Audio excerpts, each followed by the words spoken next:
certo?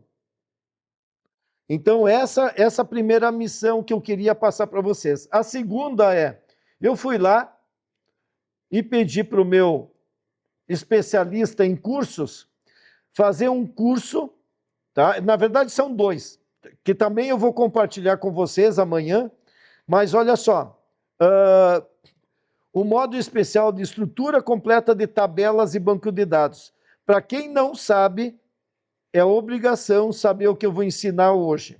E o PDF está aqui, certo? Então, entendendo uma tabela. Tabela é, o banco de dados é linha, tá? Aqui, ó, linha e colunas. O que acontece? Quando você tem as colunas, você determina em cada coluna um conteúdo, certo? E o que é a vantagem de um banco de dados sobre uma planilha? A princípio, quando tu diz que aqui nessa linha vai ser só número, e o número inteiro, você não consegue colocar aqui um outro valor.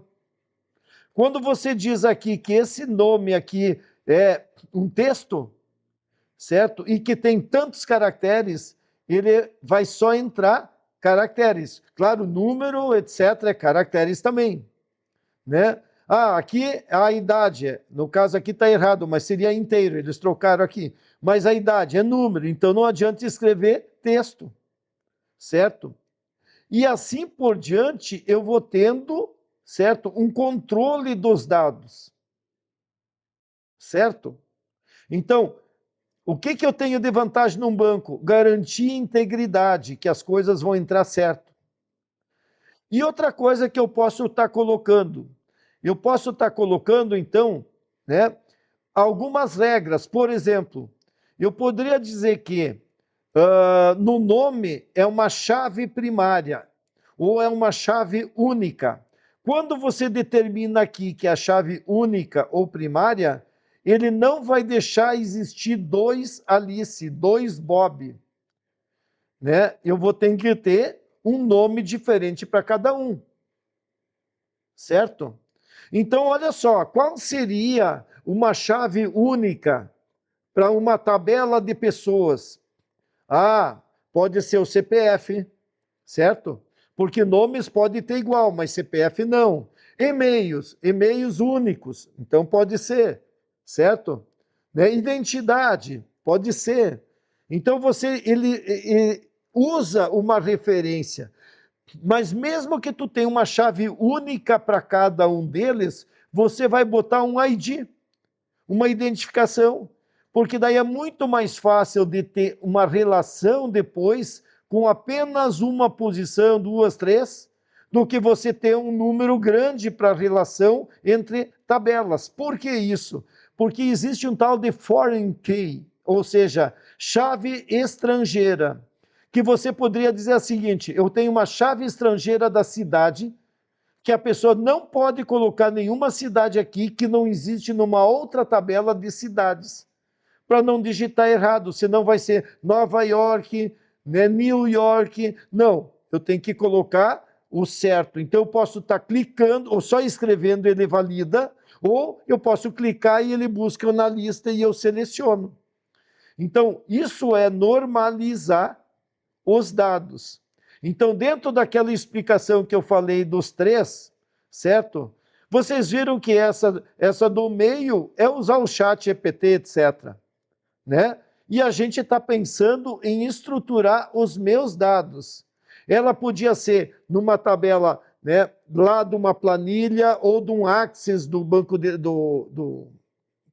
da Microsoft Office, ou, né, do Postgre e Supabase, porque é o que mais nós estamos usando quando a gente está usando IA, certo? Para organizar a informação lá dentro de um padrão chamado SQL, que é uma linguagem de query, de pergunta, certo? Então eu vou explicar um pouco hoje e depois vou dar um outro dia uma mais avançado sobre isso para vocês.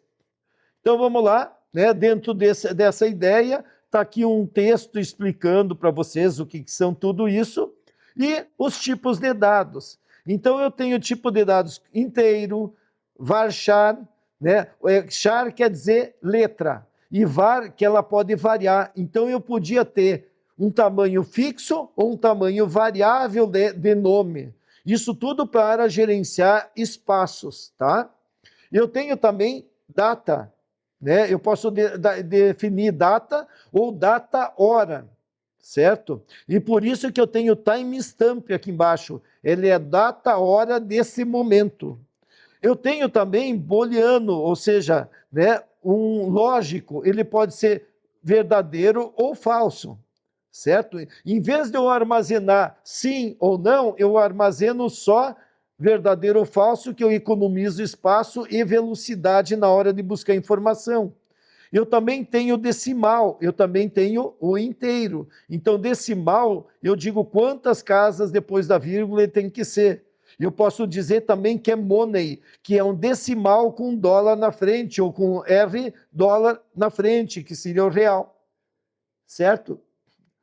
E assim a gente vai estruturando isso. Eu sei que grande parte de vocês já devem ter esse conhecimento, mas em todo caso, é muito importante entender se você já não manjam disso.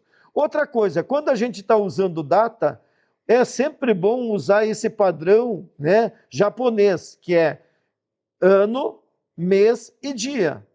Porque, olha só, se tu botar dia, mês e ano, olha só, o mês e o ano, o mês e o dia, como é que ele vai saber se é modelo americano ou brasileiro? Porque o brasileiro é dia, mês e ano, o americano é mês, dia, ano. E quando for dia 5, né, de 5, tudo bem. Mas se for 5 de 7,